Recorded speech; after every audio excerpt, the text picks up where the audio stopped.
Hey everybody, this is part 2 of our video of showing you the most recent home we purchased here in St. Louis. It's 100 years old, a little over 100 years old.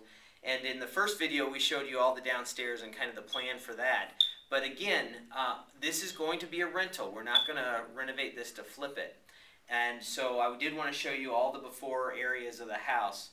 And also to all you real estate investors, you can hear every once in a while the chirping. That awful sound of low batteries and fire detectors. Can't stand that. Anyway, in here it's kind of interesting. There's a really nice ceiling fan, and we found a couple nice fixtures in this house that whoever had it before did take care of it as best they could, and we're adding some nice features that we'll be able to keep. But in this house, you can see there's 3 bedrooms upstairs, all nice size. This is a good size room. We've got some, cracking and patching that we need to do on some of the plaster work, and then some areas need drywall work.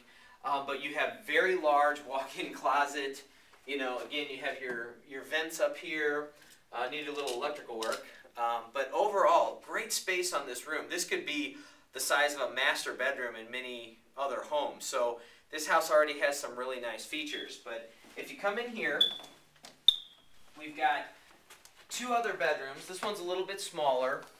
And again, they had a newer fan and actually put a newer window in up here, which saved us a little money on the renovation. And but again, it has a lot of the same plaster work. Very simple. Clean up the plaster work, spray paint throughout the whole house, get it really nice and fresh. And the other good thing is there's very little signs of any type of water leakage from the roof. We've done some roof work already on the property, but overall there isn't a lot of leaking or damage to the roof that's going to affect the quality of the inside of this house, which is really important on an older home. Make sure that roof does not leak before you start any of these renovations. But again, just real quick, here's the 3rd bedroom. And another cool thing about these older homes, they're all different shapes and sizes, which adds character to the home. And when you do a nice renovation on a home like this, they tend to rent maybe sometimes a little easier. They're not cookie cutter, they're not basic. They actually have some character and some unique features to them. Another thing for all you rehabbers out there, downstairs we're pulling up the carpet. It was in bad shape. It was really stained. It was in bad condition. Up here we've got carpet that's in really good shape overall. Now you see some of this stuff here, like you got some staining in here, but overall the carpet itself is pretty durable, pretty sturdy. It's got good padding. It was laid pretty well. And so what we're going to try to do up here is cover everything, scrape, patch, do that type of work, and paint it, and then uncover it and get these carpets clean and see if we can salvage them. Because it is going to be a rental. We do need to be cost effective, but this is not just the super cheap carpet. This is actually a decent grade of carpet, so we want to try to salvage it.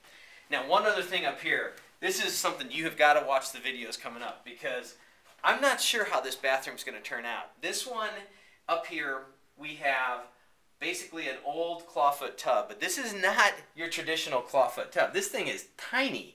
I mean, this is like a little kid's clawfoot tub, and you're working with a tight space. So we're going to come in here, take a look at it, probably pull that out, and here's another thought. We need to create a bathroom that is not going to leak.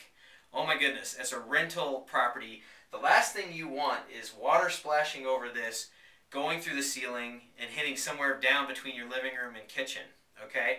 So what we want to do is actually pull this out, either do some type of shortened modified tub base or shower base, and do ceramic tile on the walls and close it in so it looks really nice, really clean. It is not that expensive. We talked in earlier videos on some of the properties we were going to flip, and when we used ceramic tile, it was not that expensive, and it did not take that long to do the work, and it gave real pop and real pizzazz. So we will come up here, replace this window. We need to put a slider in here. This is another little important tip. This window needs to work. It doesn't work right now. But right now our options in St. Louis, at least in this municipality, we either have to have a window that works or put a vent fan in the bathroom. And probably since we're replacing windows versus running electric, cutting holes, and trying to ventilate this room, probably easier to get a slider, just a small sliding window, and put that in here. So watch for the upstairs renovations to come. It's going to be exciting.